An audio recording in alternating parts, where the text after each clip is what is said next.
सबन को राधे राधे। निर्जला एकादशी वर्ष की सबसे बड़ी एकादशी। ये एकादशी ऐसी है, अगर इसे निर्जल कोई कर ले, इसमें भोजन तो सर्वथा वर्जित ही है, फलाहार आप ले सकते हो, लेकिन अगर कोई निर्जल बिना जल पिए इस एकादशी व्रत को कर ले तो उसे पूरे वर्ष में किए जाने वाली एकादशी का फल तुरंत प्राप्त हो जाएगा, उसी क्षण प्राप्त हो जाएगा। इसलिए ये एकादशी निर्जला एकादशी के नाम से जानी जाती है। अब आप कहोगे महाराज रहा नहीं जाता तो कैसे करें? तो मेरे प्यारे, आप आधी निर्जला एकादशी कर लो, दिन में 12 घंटे बिना जल के रह लो। अगर आप सामर्थ्यवान हो, रह सकते हो, कोई बीमारी नहीं है, कोई दवाई इत्यादि न शुरू हो तो अवश्य ही, अन्यथा दोनों समय फलाहार और जल के साथ आप व्रत करें, ये निवेदन रहेगा। क्योंकि स्वास्थ्य खराब होना नहीं चाहिए। उतना ज़्यादा भजन कर लेना, उतना ज़्यादा नाम जाप कर लेना आप। दूसरी बात, ये निर्जला एकादशी हम लोग 25 जून को रखेंगे। 26 जून को इसका पारायण का समय होगा। कथा आप सबने सुनी है, लेकिन फिर एक बार आपको रिमाइंड कर दूं, उसका भी फल है। भीमसेन ने कहा वेद व्यास जी से कि मुझसे एकादशी नहीं होती, मैं कोई व्रत नहीं कर सकता, क्योंकि मेरे उदर में वृक नामक अग्नि है, उस अग्नि की वजह से मैं व्रत नहीं कर सकता, मुझे खाना चाहिए। तो ऐसा क्या करूं? आप कहते हो एकादशी में अन्न नहीं खाना चाहिए।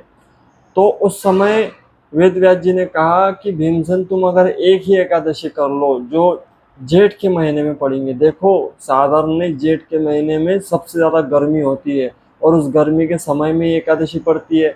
उस समय अगर तुम बिना जल ग्रहण किए एकादशी कर लोगे तो ये एकादशी तुम्हारे नाम से भी जानी जाएंगी, और दूसरा, तुम्हें समस्त एकादशियों का फल प्राप्त हो जाएगा।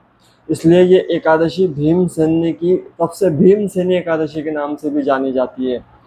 तो अवश्य ये एकादशी व्रत करें आप। सूर्योदय से लेके सूर्य अस्त तक या दूसरे दिन के सूर्योदय तक आपको जल ग्रहण नहीं करना। ये होंगी निर्जला एकादशी। पारायण का समय होगा 26 जून को 5:30 से लेके 7:44 तक पारायण आप कर सकते हो।